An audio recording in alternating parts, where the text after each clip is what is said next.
Welcome to Unfiltered and Unstoppable with Rob Romesburg. Real strategies for real advisors, a podcast that dives into what it takes to scale a thriving financial practice. Each week, we'll discuss actionable strategies, tools, and insights to keep you ahead in today's financial landscape. From innovative products and powerful marketing tactics, you'll get unfiltered truth and unstoppable strategies.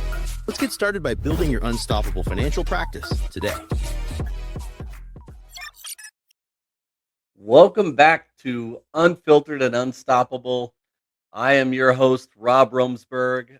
This is the podcast that is built for advisors that who want to grow stronger businesses, create deeper client relationships, and quite frankly, build practices that can grow without adding unnecessary stress. And today's episode is one that I'm really excited about, incredibly excited about, because we're discussing a challenge that almost every successful advisor eventually encounters. It's not a prospecting problem, although those happen. Not a marketing problem. Usually not a product problem. What we're talking about today is the problem of success, the problem of growth, or more specifically, a scalability problem. Because here's what happens: most advisors enter this business focused on one thing, getting clients, right? And that's rightfully so. You need clients really before you can worry about systems. You need revenue before you could start worrying about infrastructure. You need momentum before you could start worrying about efficiencies. But then eventually something interesting happens. All of a sudden, out of the blue, the business starts working. Uh, Clients start referring. Your assets are growing and your revenue's increasing. Your calendar is full all the time. The team is expanding, and then, oh my gosh, suddenly the very thing that you've been chasing starts creating pressure. More meetings, more emails, more service requests, more complexity, more decisions. And if you're not careful, that the business that you worked so hard, the business that you dreamed about for so long, can all of a sudden be like, oh my God, this thing owns me, instead of the other way around. Which is exactly why I'm so excited that I have our Chief Financial Officer, Mr. Joe Norlin, to the show. Joe has spent years helping organizations, specifically our organization, improve operations, strengthen infrastructure, create efficiencies, build systems that actually support sustainable growth. And so today, what we're actually talking about is what it really takes to build a scalable advisory business, not just a successful practice, but a business, one that will continue growing while at the same time, most importantly, creating freedom, more capacity, and ultimately a better experience, not just for your clients, but also for you and your family as well. So, Joe, welcome to the show, my friend. Thank you so much, Rob. I'm happy to be here. It is absolutely a pleasure, and looking forward to it. We're going to cover a lot of great stuff today, and what one of the primary things that I hope we display and we convey today is why a financial advisor almost needs to stop thinking like a financial advisor and more start thinking like a business owner, right? Correct. That's correct. So let's start with a big picture question then. So what one thing that I've personally observed over the years in this industry is that, that there are a ton of advisors that become incredibly good producers or good salespeople or whatever you want to call it, meaning that they build uh, excellent relationships, that they're excellent at helping clients, excellent at growing revenue, but for whatever reason, they struggle sometimes with making that transition from just an advisor to a business owner. Why do you think that happens? High level, I think it happens because they're resistant to change. I think it's just a natural uh, trait that so many people, if not everyone, has is the inability to accept change. And the ironic piece for me is when so let me just preface this with the 10 years I've been here with Gradient, it's been interesting to uh, learn and understand this business and all of the different agents and advisors we work with and getting to know a number of them. But I think back to something my father told me one time. He said, you have two ears and one mouth, kind of operate in that ratio. So I've tried to listen a lot. And be perceptive on what I see and what I'm hearing. Um, but the ironic piece of it to me is that the people who have got to a level where scalability is becomes important, and in your intro you did a nice job talking about how, hey, boom, all of a sudden everything's been working, and I have this business here. Um, It's their it's the things that got them to that point, so they've done really well, like the gathering clients, the processes, all of those things, those are the same things that become the hindrance for them Right. because they don't want to document the process or make it repeatable, or I'm the only one who can do it. So what's got to them to that point, which is a positive, are the same things that are holding them back from taking it to the next level. Mhm. You're exactly right. The thing that I have grown to definitely realize over the years is that being a great advisor and being a great business owner are not the same skill set. It's, Correct. what one is focusing on serving clients, which is definitely what you want to do. That's absolutely what you want to do. The other focuses on creating an environment where clients can be served consistently, efficiently, and the reality is that most advisors enter the profession because they want to help people, That's right. but probably don't love operational workflows, which Yeah. you know, or understand real team structures and actually the process of documentation and capacity planning. The issue is that when you have a thriving, growing, successful practice, those things are critical. Absolutely. I think of it, so a lot of times my mind, as you probably know, reverts back to the numerics of things or, whether it's the accounting or the tax aspect of it. But one of the analogies I think about a lot is on the tax side. Mhm, Um, the tax reporting that a business owner will do um, will reflect a wage component, mhm. whether it's a guaranteed payment in a partnership or wages if you're an S corp, and a ownership distribution component. Yeah. So in my mind, the tax return itself shows you that there's two distinct roles you have. One as an operator, which is, some of the tasks you're going to do. Uh, let's relate it to working with clients. So today I'm going to have a couple client meetings. At the same time, it touches on the fact that I'm an owner, so I also have to do the things where I'm working on the business. I talked with FSP that I uh, have a good relationship with just the other day, and he wanted a couple reports, and he said, "Well, I'm going up to another place. I'm going to get away from the office, and I'm just going to work on the business for a week." Love it. And that's important. Love it. Not enough advisors do, and when I say not enough, I'm gonna conservatively say 90% of advisors don't do that.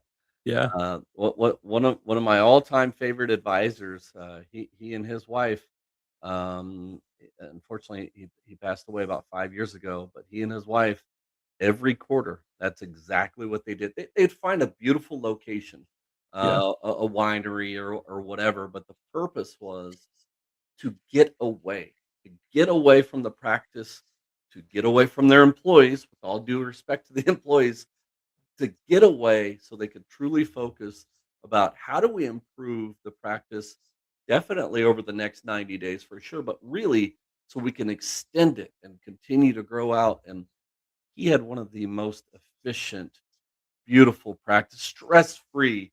I mean, he Yeah, was always a stress free guy, anyways, but just to see and hear he and his wife and just the way that they operated that firm, it was a dream. And, you know, with that being said, I'm talking about stress free. Unfortunately, a lot of times the advisor, when we see that we're growing and things are going great, you know what? I'm just going to provide more effort, and I'm going to just work harder. I'm going to spend an extra hour. But the problem with that is, for whatever reason, adding more effort for whatever reason doesn't create the same result that it used to, because the challenge isn't necessarily effort. It's really capacity, right? that's right. And so we're going to cover this in great detail. You talked a little bit about it when I asked the last question, but that's a mindset. That is a shift to where you literally have to have a totally different mindset, because It absolutely is, Robin. And let me ask this question to you. do it. In your experiences, what do you think are the things that keep an advisor from taking that step? It's control, 100%. No one can do it better than me. Yeah, That's 1,000%, and I love it. And the reason why they do that is because it's their clients, and they know with their heart of hearts, within their soul, no one's going to care about their clients more than them. And that's I get that. I totally understand that. However, with that being said, you caring for your clients is also changing your mindset. that's right. And The example you gave of the uh, professional and his spouse stepping away, and you made a comment about leaving the employees behind at the office. To me, that alone is a step and a demonstration of we have the team and the capabilities for them to carry on. that's right. That's you have to get to that point. Yeah, that's right. Like, how do you get there? And, you know, for whatever reason, and I've even told myself this lie, that once I've reached this certain point, it's going to create more freedom. And unfortunately, if you haven't done a good job with your structures and your systems and your processes, that's definitely not going to be the case. More than likely, you're going to be more overwhelmed than you ever have been.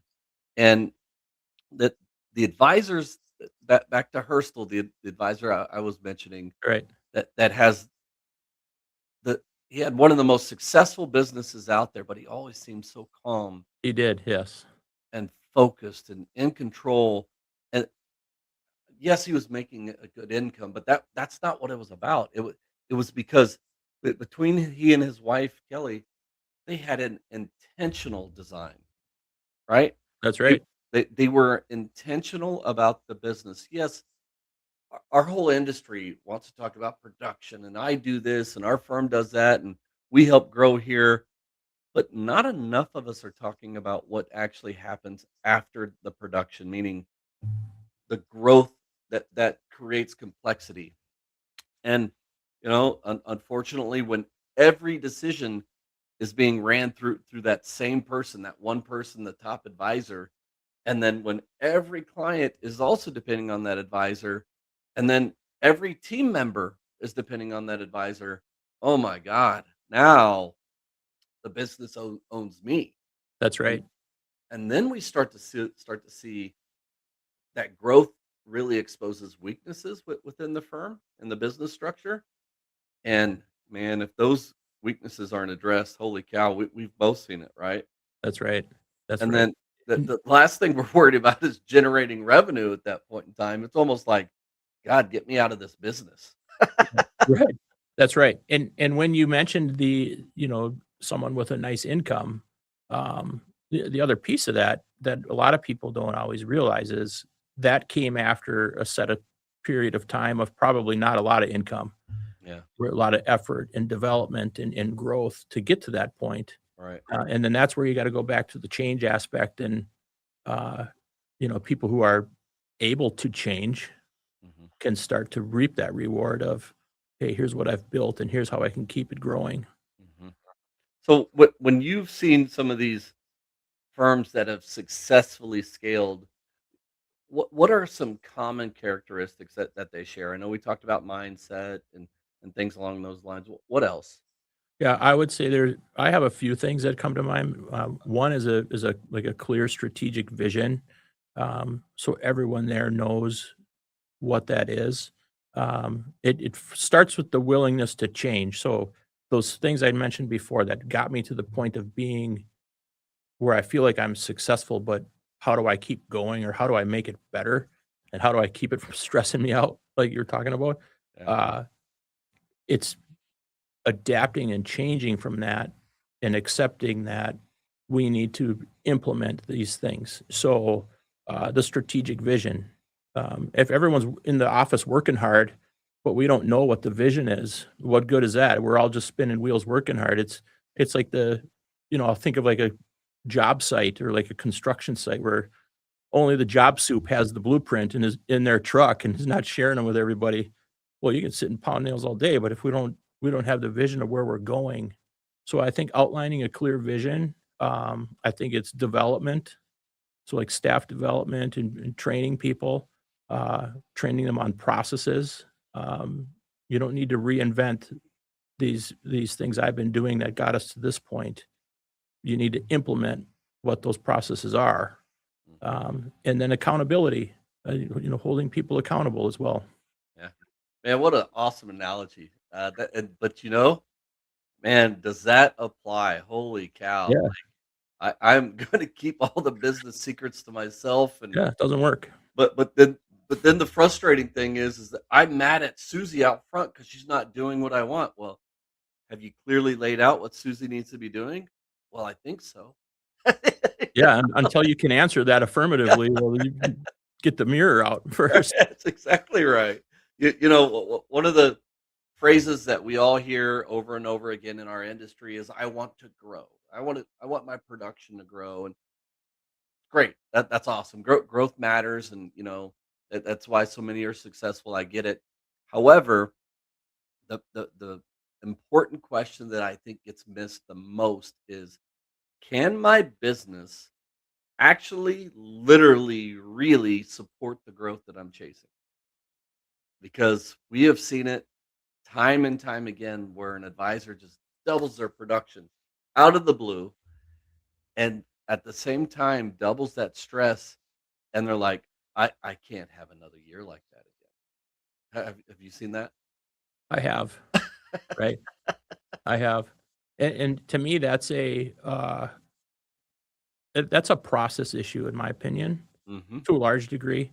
Um, because again, I'll go back to the numerics of things. If I look at, uh, that we'll call it that firm's financial statement and revenue's way up, but let's say profits are the same as the year before. Well, what happened there? That means expenses grew at a larger rate. Yeah.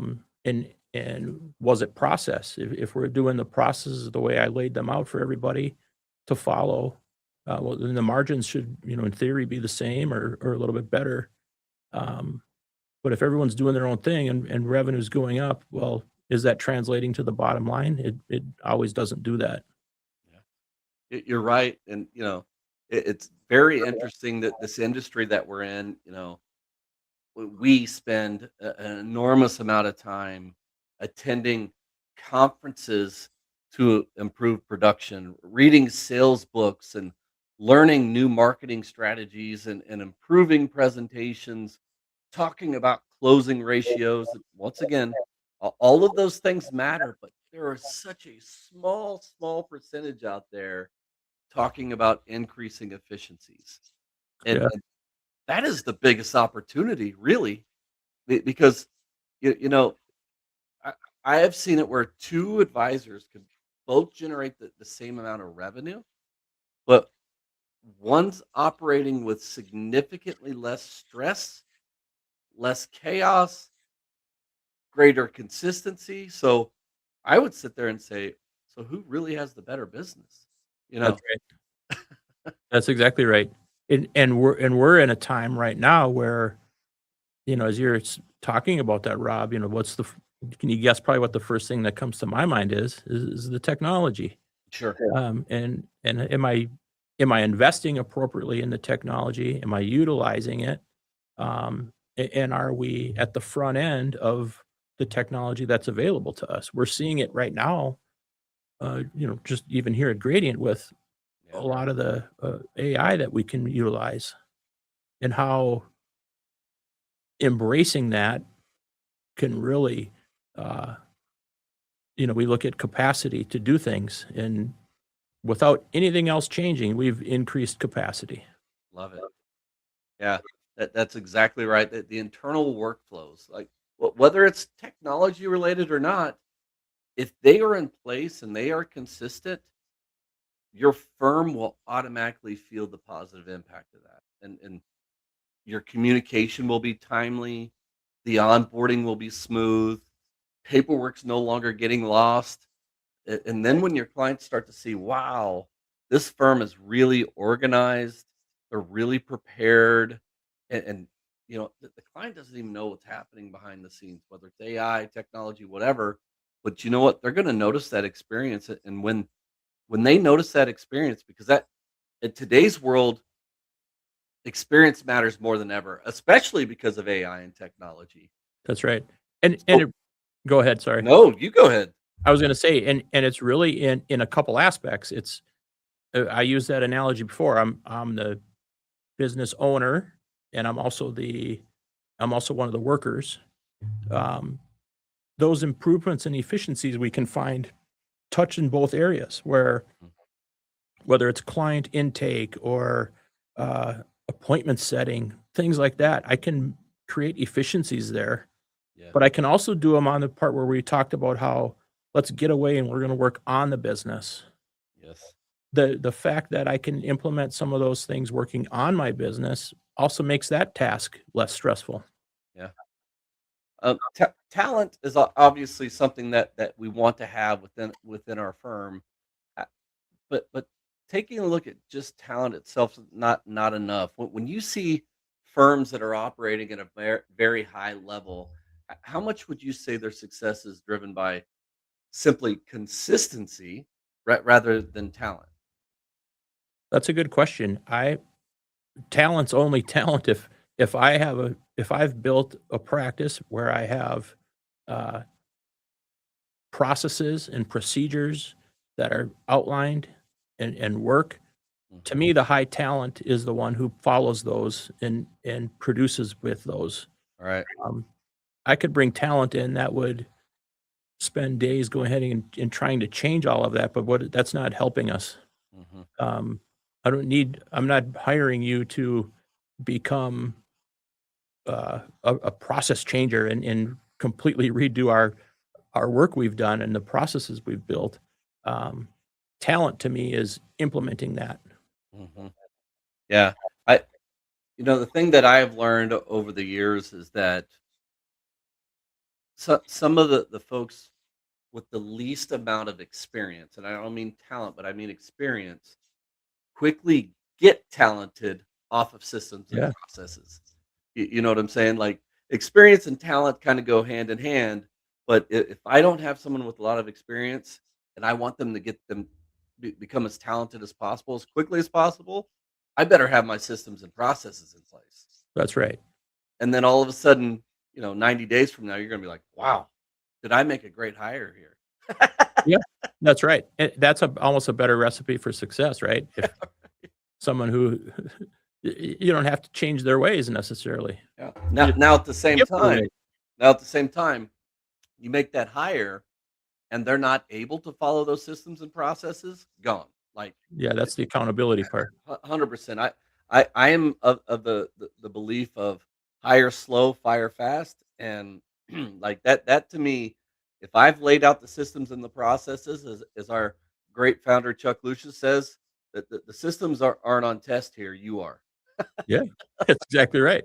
Yeah, Yeah, and that is something. So that the the hidden bottleneck, if you will, inside most of these advisory firms, it is capacity, and that's what we're really saying today. Like, yeah, the growth problem, sure, but the bandwidth problem is what we're talking about. We're sure, I get it. Most of us think we might be struggling or not growing as fast because we feel like we're lacking opportunities or or something along those lines. But it's also because, man, there just aren't enough hours in the day, right? That's I- right. if I'm the one man army, you wouldn't believe how many times I hear that time and time again. Well, I'm just a one man shop, and they take great pride in that, and I get it. I totally understand. But I can tell you after doing this for 25 years, time and time and time again, when I finally convinced that advisor on hiring that first operational manager, their business doesn't just double. It almost triples right out of the gate. Yeah. And it's all because of stress. It's 100% of stress. Once you get all of that off of your plate and you actually allow someone else to handle it, my gosh, do you become a better business owner? Yeah. And it goes back to the change aspect, Mhm. getting out of that mindset. Yeah. And be because you can't just keep adding hours forever, I'm now I don't know, I think I'm 48, 47, 48. I don't know how old I am. Right. And I think I'm still Superman. However, I also starting to realize, man, I'm not 25 anymore. You know, Yeah. you can't keep carrying on like you're 25 forever, especially in this industry. You can't keep being the advisor, the marketer, the operations manager, the recruiter, the trainer, the service manager, and also I'm the CEO and founder. Something is going to have to change, and for that, you have to be disciplined and you have to be responsible enough to really recognize where your time is actually going. Are you spending your time on revenue generating items or non revenue generating items? What is sucking the life out of you for the whole day? And, the high performing advisors out there, they are not spending any amount of time, let alone a significant amount of time on non revenue generating items. They aren't anything that has an administrative task, a scheduling task, a any sort of follow-up, they're not doing any of that stuff. Not that those things are bad, but that is not the best use of your time, right? A long time ago, I heard a line from a business coach. He said to one of my advisors, he called him and he said, "What are you doing?" He goes, "Well, I'm mowing the lawn." "You're mowing your own lawn?" He goes, "Yeah." He goes, "Why are you doing that?" He goes, "Well, it's my lawn." And he goes, "Well, a $2,000 an hour guy doesn't do $20 an hour work." That's That's great. that's the same idea that we're talking about inside of our businesses. If you are a $2,000 an hour CEO, why are you doing $20 an hour work? Yeah. You, That's a good point. so why is that so difficult to let go of that responsibility? Yeah. Well, that's a great question. And I've referred to it a few times here today is the change piece, but Uh-huh. um, I go deeper. I'm like, well, what is the opposition to the change? Do they just do in your experience, do they not see the other side or the positives of adjusting or letting go of what they've been doing? Let someone else get on the lawnmower and see what happens. Um, It's really most of it does happen from past experience. The past experience of I did hire someone and man, were they terrible. Man, did they make my life worse. And man, all the bad things that happened from it. Well, once again, if you did not have systems and processes to begin with, guess what?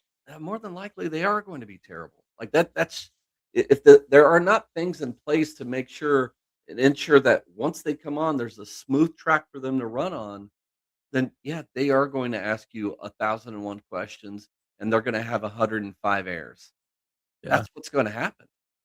that's And interesting. so what I've seen is it's basically off a past experience or just a a fear of the unknown, which is and a little plug here. Why we put in office launch and advisor launch. That's exactly why we do that, right? That's exactly right. It's funny. Back to that lawn mowing analogy. I'm gonna probably screw this up. Let me see if my little brain can remember it. There are three levels of wealth. The first level is mowing your own lawn because you're not wealthy enough to pay someone else. The second level of wealth is paying someone else to mow your lawn because you're wealthy enough to do that. And then the third level of wealth is, you know what? I'm wealthy enough to do it, but I just love mowing my lawn so much and it gives me so much peace. I Yeah, mow my own lawn again. yeah. I start thinking out there. That's exactly right. That's exactly right. And every now and then I may accidentally slip a six pack of cervezas on the mower and That's right. Those accidentally were left there. Yeah, I would add there's another piece to it. I would call it pre-one is mowing other people's lawn to start initiating my wealth. man, you know what's so awesome about that is that I have an 18-year-old daughter and she works at a coffee shop and man she loves it. She works for a guy who's also her choir teacher and my son's choir teacher as well, and he's just such a great guy. So such a wonderful coffee shop, and she makes her hourly wage or whatever in tips. Well, then my 15-year-old son started to go work with my cousin to do landscaping. First day first day he came back, he made more money than my daughter has her whole time being a barista. So so my 15-year-old son, of course, he does not like, he'll come home and he lays out his cash on the counter. Yeah. Oh, that's great. Yeah, but there's I real money on that side, man. There's real money over Oh, there. for sure. Absolutely, there is. I see Uh, it at my house, Rob. I have, a number of kids at home, and both my daughters were always very studious and went to college and are now recently graduated and dealing with, uh, the aspects of paying for their part of it, and what comes with that. And then they look at, 2 of their brothers were able to go and play on the school's dime, love it, man. um, and especially the younger one not being nearly as interested in the books or anything as the girls, Uh-huh. and he sits there with, 0 liability, Yeah. and they just shake their heads. Yeah. Well, unfortunately, for whatever reason, that's the way the world works, man. Yeah, that's right. That's right. So Interesting. we've been talking quite a bit here today about systems and infrastructure and capacity and scalability. And you know, if I'm listening, I might be wondering, like, okay, great, guys, where should I start? What am I potentially missing? What are the biggest opportunities hiding inside my business today? So as far as where you sit, Joe, where do you see some of the biggest missed opportunities out there within an advisory firm? Yeah, so, I'll answer it this way, and you tell me if I'm getting off track.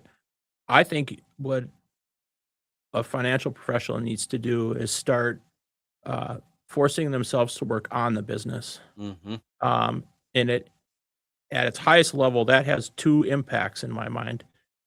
One, it has an impact from an operational perspective because it forces me to change in the sense that I need to have, development and accountability with staff because I'm going to be working on the business now, and they need to be the ones that are generating. Not that I'm not gonna do any of that, but I need to force myself to not to work on the business, which then forces others, to continue or start, doing the things that I was doing when I started the Hmm. business. Yeah. The other aspect of that is it tells me what's happening with my business. Um, if I show up every day and I'm meeting with clients and, it's the operational grind, um, I might paint the picture in my mind that things are great. I'm just working hard, but things are great.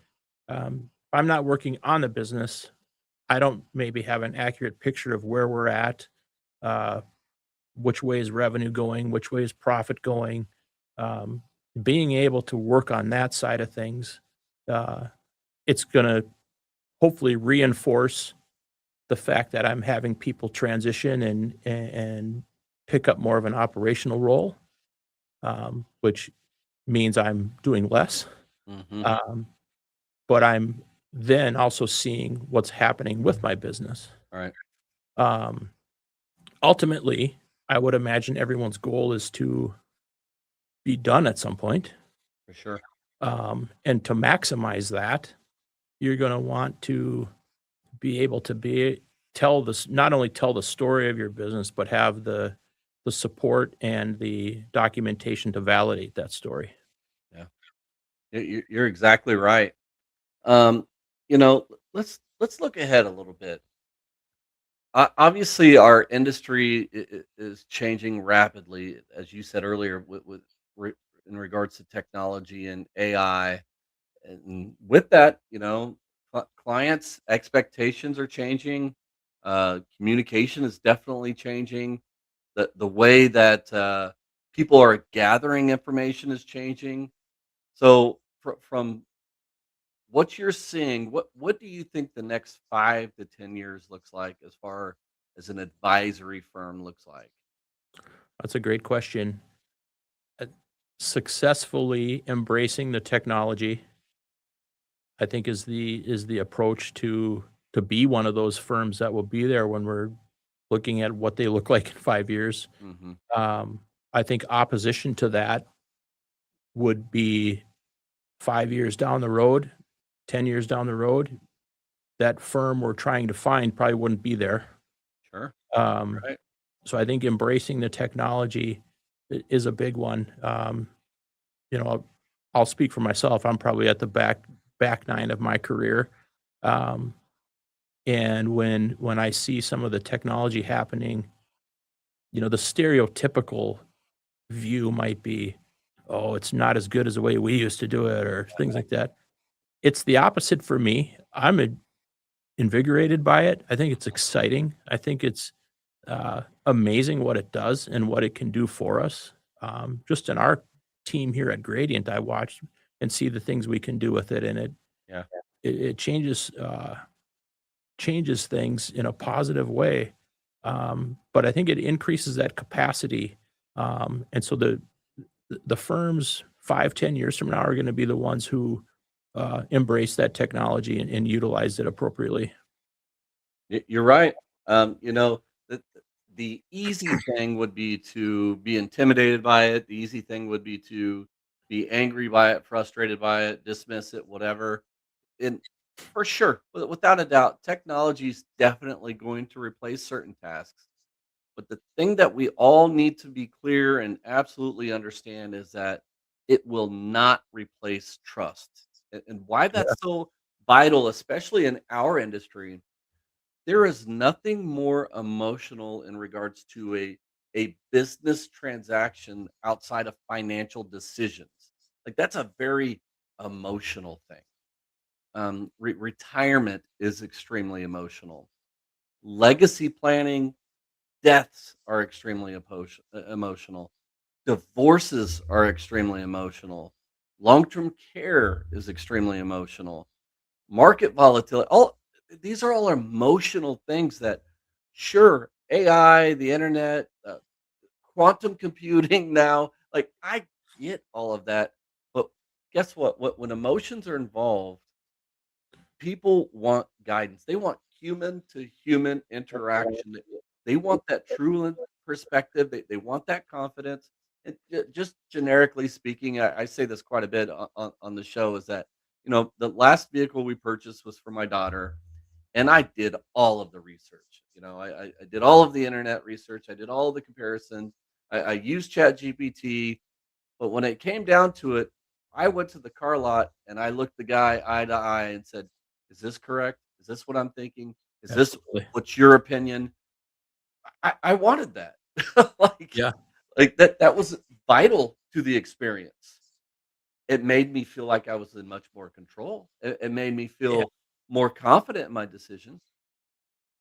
But I guess have a what? hard I time. didn't make the decision without him, right? Correct. I have a hard time imagining where that won't exist any longer. Mhm. We Me have too. as you probably know, we've got, a number of interns here at Gradient this summer. Two of them came to my office yesterday and wanted to sit down and see if I had time to answer a few questions for them. And Awesome. a couple of neat kids. And one of them asked, where do I see AI in the future and what does it mean for me as a, soon to be college graduate? And Yeah, first thing I did is I encouraged him to avoid any of the fear mongering that he for might sure. read about. And then I said, can you envision a time where you have a certain type of medical appointment, pick whatever, and you make the appointment, you physically go to the office, you leave, you get back home, and in that whole instance, you've never encountered a person. Right. I said, 200 years from now, I can't tell you what will happen. I won't be here. But I said, in this term, I don't ever see that. Yeah. I mean, to me, it's a combination of successfully utilizing the technology improvements that are available to us, coupled with the human aspect. That's a fact, man. That is Yeah. exactly right. The human element, we were designed for human connection. And once again, I get it. Like there's more information at our fingertips than ever before, but still when it comes down to it, like I still like going into Best Buy. Like I Yeah. still like when I go in there, I feel better about picking up the item that I purchased online. I don't know why, I just do. And maybe that's the old school thought process, but it's something that I don't believe can be replaced. And what I think that's going to happen is over the next decade for sure, that the firms that win are going to be those that combine four things and have mastered these four things. First and foremost, strong relationships. That'll be the first thing. The second thing will be operational, meaning you have operational excellence.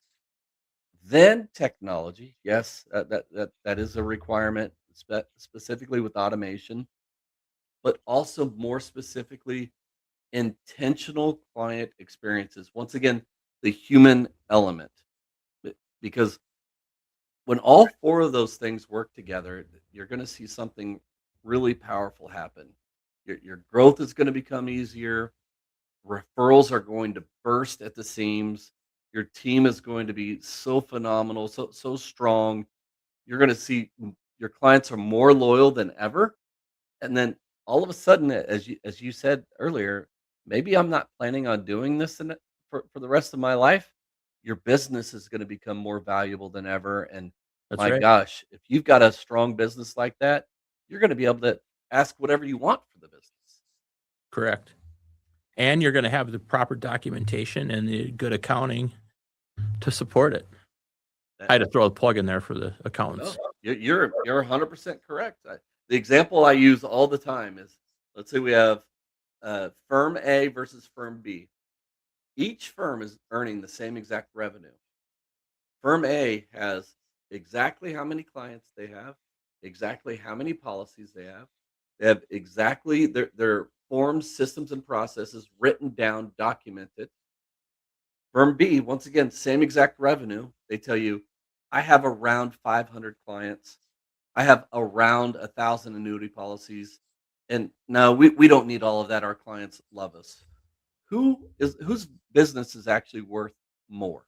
Yeah, that first example you gave. It's not even Absolutely close, right? Like correct.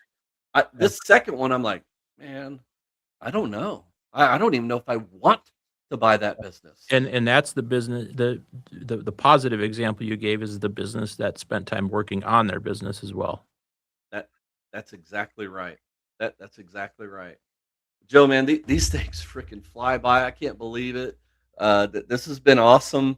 I, I, Thank you. I'd, I'd love for you to wrap us up with one thing that you hope that every advisor that's listening right now remembers from our conversation here today. Biggest one for me, I'll give you two. Biggest one for me is spend the time to work on your business.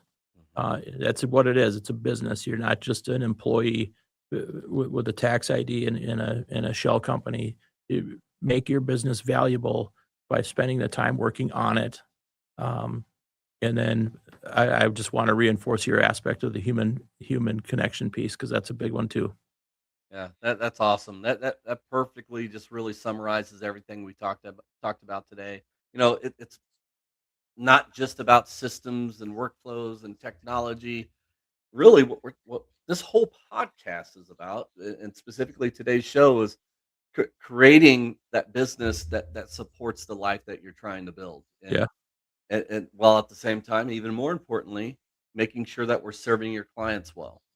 And and a really cool thing, the icing on the top is a business that creates opportunities for those within your team as well. And we've got to find a way to make sure that your business can continue growing without requiring the advisor to be the sacrificial lamb for everything that's Right. important. That's the goal. And for those that are listening today, if you've been listening, you're like, hey man, I've really been thinking about this, and this is something that I want to take advantage of. One of the things that we pride ourselves on this show is not just talking about it, I mean, judgmental and pointing fingers. We put together action items as well for you to take advantage of, to really be able to apply what we're talking about today. And this is a particular resource we put together to help you identify growth opportunities, any sort of inefficiencies within your systems, making sure that we are strengthening your client experiences, and once again, building a scalable business. So you just simply head out to our website, and our website is evolvewithgradient.com/ignite team. Once again, evolvewithgradient.com/ignite team. Request what we call the advisor growth and operational excellent guide. And so once again, advisor growth and operational excellence guide. So what you'll find in that is everything that you need as far as capacity building strategies, team leverage concepts, systems and processes recommendations. So this isn't, oh my God, going to overhaul your business overnight, but one improvement, one process, one system, one conversation, all of a sudden now we're on a completely different trajectory. So go out to the website, request that. Joe, once again, man, thank you so much for being here, sharing your perspective. The biggest takeaway, in my humble opinion, is that growth alone is not the goal. That the goal is to build a business capable of supporting growth. And we want to make sure that you have freedom and consistency throughout all of that. And that's what we're talking about today. So for those that are listening, thank you as always. Thank you for what you do. Thank you for serving your communities. Thank you for helping families to navigate retirement, uncertainty, opportunity, and some of the most important financial decisions they'll ever make. As always, the work that you do matters. And we just want to make sure that you hear that from us. So if today's episode was ringing true, make sure to like, follow, subscribe, share this episode with another advisor, and continuing to build your business intentionally. Until next time, stay focused, stay disciplined, and stay unstoppable. Thanks again, Joe. Thank you. It's a blast. The opinions herein may be from personal experience and may not necessarily be those of the Gradient Financial Group, its employees, or affiliates. Any results, topics, or outcomes are for informational purposes only. Financial professional use only. Rob Romesburg does not render tax, legal, or accounting advice and is not affiliated with or endorsed by the Social Security Administration or any government agency.